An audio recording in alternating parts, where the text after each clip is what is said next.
Dear students, आज का हमारा टॉपिक है एडिपोज टिश्यू। देखिए, एडिपोज टिश्यू को फैट स्टोरिंग टिश्यू भी बोलते हैं क्योंकि ये फैट स्टोर करता है, और it is also called fatty tissue. This is the first point. और क्योंकि ये आता है लूज कनेक्टिव टिश्यू की क्लास में, लूज, ये ऑलरेडी मैं आपको बता भी चुका हूं, कनेक्टिव टिश्यू। सो देखिए, इसका दूसरा नाम है फैटी टिश्यू और ये आता है लूज कनेक्टिव टिश्यू की क्लास में। अब जो एडिपोज टिश्यू है वो बनता कैसे है, या ये बोल सकते हैं कि उसके अंदर फैट कहाँ से आता है। तो देखिए, जो अभी हम एक्सेस फैट खाते हैं अपनी डाइट में, या एक्सेस न्यूट्रिएंट्स लेते हैं, जो भी लिमिट से ज़्यादा हम कोई न्यूट्रिएंट लेते हैं, access of nutrients,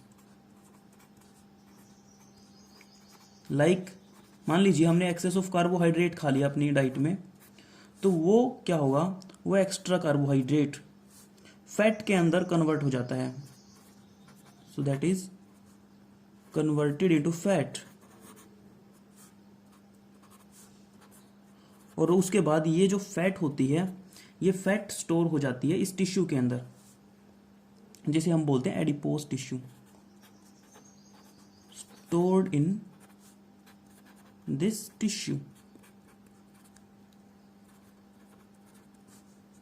this is the concept. अब बच्चों, एडिपोज टिश्यू जो है, क्योंकि टिश्यू के अंदर अलग अलग तरह की सेल होती है, तो यहां पे बात करेंगे एडिपोज टिश्यू के अंदर है ना, दो तरह की सेल्स होती है। It has, adipose tissue has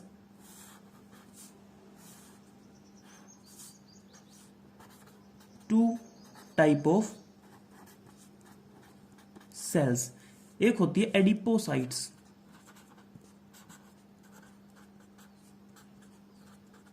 और एक को बोलते हैं फाइब्रोब्लास्ट सेल्स।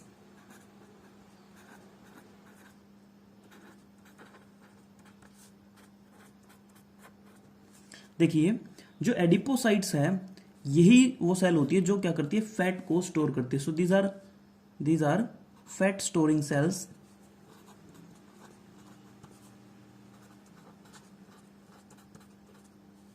और दूसरा पॉइंट इनके बारे में ध्यान रखना आपको, कि जो एडिपोसाइट्स होती है, इनके अंदर एक बड़ा सा फैट का ग्लोब्यूल होता है, सेंटर में होता है। So they have large centrally placed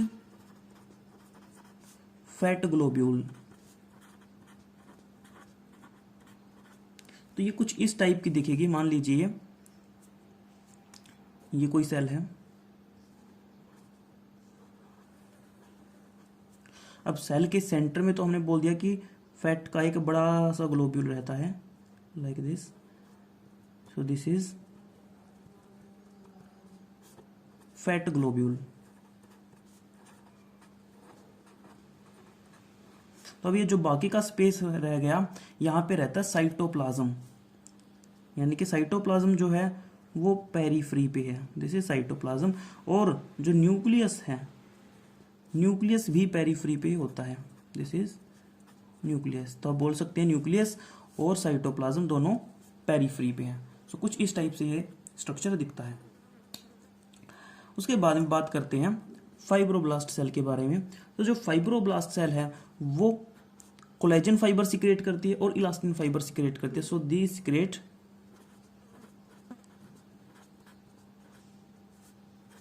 collagen fibre and elastin fibre.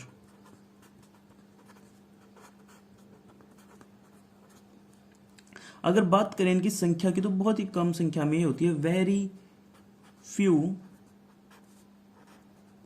In number, संख्या में बहुत कम होती है, वेरी फ्यू।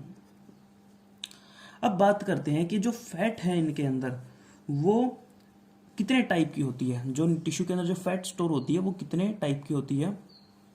तो देखिए,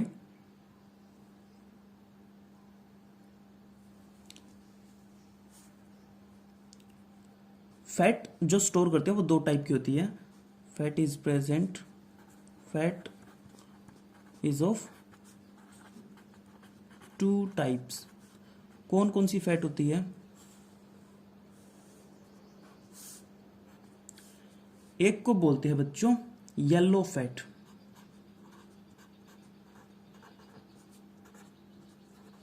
और एक होती है ब्राउन फैट।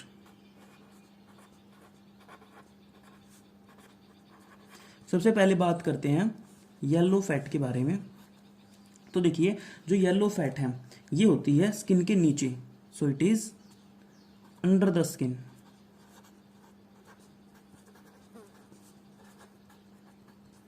और स्किन के नीचे ये क्या करती है? ये बॉडी को इंसुलेशन प्रोवाइड करती है। इट प्रोवाइड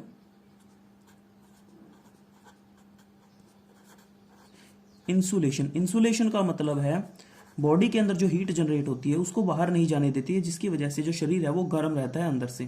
तो ये इंसुलेशन प्रोवाइड करती है। इसके अलावा इमरजेंसी की सिचुएशन में ये एनर्जी भी देती है। तो दो फंक्शन होंगे इसके, एक इंसुलेशन प्रोवाइड करना और एक इमरजेंसी में एनर्जी प्रोवाइड करना। एनर्जी इन इमरजेंसी, ये दो फंक्शन आपको ध्यान रखने हैं। इसके अलावा येलो फैट जो होती है वो वाइटल ऑर्गन्स के अराउंड भी देखने को मिलती है।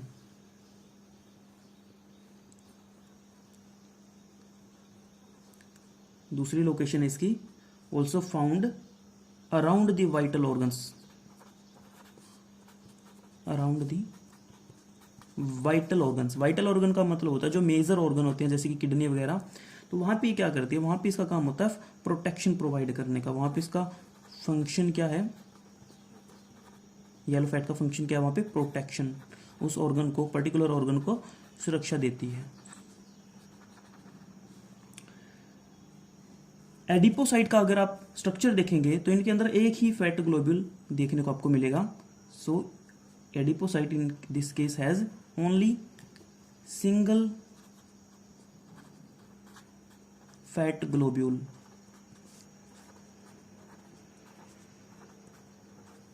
तो ये स्ट्रक्चर हम ऑलरेडी बना चुके हैं, इसलिए मैं दोबारा से इसका स्ट्रक्चर नहीं बनाऊंगा। ये देखिए जो ऊपर बनाया था ये ऐसा ही स्ट्रक्चर दिखेगा। तो ये इसके अंदर जो स्टोर है ये येलो फैट है एक्चुअली, ठीक है। अब बात करते हैं ब्राउन फैट के बारे में। देखो बच्चों, पहली बात तो यही क्वेश्चन अराइज होता है कि जो ब्राउन फैट है वो ब्राउन क्यों है? तो इसके ब्राउन दिखने का रीजन ये होता है कि इसके अंदर जो माइटोकॉन्ड्रिया होते हैं उनके अंदर आयरन बहुत ज्यादा मात्रा में होता है। So they have iron rich mitochondria.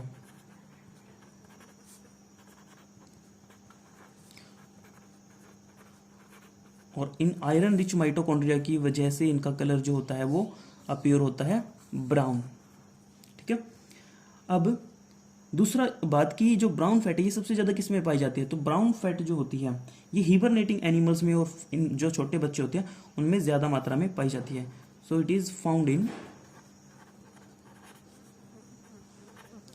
Infants. Infants का मतलब होता है शिशु, यानी कि छोटे छोटे बच्चे। तो इसीलिए देखना छोटे बच्चे जो होते हैं फैटी से दिखते हैं, उनके अंदर ब्राउन फैट ज्यादा होती है जो क्या करती है, उनको गर्म रखती है, उनके शरीर को गर्म रखती है अंदर से। और दूसरा और किसमें पाई जाती है? हिबरनेटिंग एनिमल्स में। हिबरनेटिंग एनिमल्स, हिबरनेटिंग एनिमल्स वो होते हैं बच्चों जो विंटर स्लीप में चले जाते हैं। जैसे कि एग्जाम्पल देता हूं आपको इसका, लिजर्ड, छिपकली। छिपकली एक हिबरनेटिंग एनिमल है जो सर्दी के मौसम में क्या रहता है, इनएक्टिव स्टेट में चला जाता है। तो इनएक्टिव स्टेट में चला गया तो उसकी बॉडी को एनर्जी तो चाहिएगी ना, तो वो एनर्जी कहाँ से मिलती है? वो एनर्जी मिलती है ब्राउन फैट से, ठीक है। ये कॉन्सेप्ट आपको ध्यान रखना है। अगर इसके फंक्शन की बात की जाए तो फंक्शन क्या है इसका, ये क्या करती है? हीट एनर्जी प्रोवाइड करती है, प्रोवाइड हीट एनर्जी। उसके बाद देखिए अगर इसके बाद स्ट्रक्चर की बात की जाए तो इसके स्ट्रक्चर के अंदर बहुत सारे फैट ग्रैन्यूल देखने को मिलेंगे। येलो फैट के केस में ऐसा नहीं था। येलो फैट के केस में सिंगल फैट ग्लोब्यूल देखने को मिलता है, इसीलिए मैंने लिखा देखो single fat globule. But brown fat के केस में क्या होता है, इसका स्ट्रक्चर में बहुत सारे फैट ग्लोब्यूल्स होते हैं। So they are many small fat granules. तो इसका डायग्राम कुछ ऐसा देखने को मिलेगा बच्चों हमें, देखिए like this. So these are the fat granules and this is brown fat that is stored inside them. So these are fat globules. और ये जो साइड का जो स्पेस बच गया है यहाँ पे क्या रहता है, न्यूक्लियस, दिस इज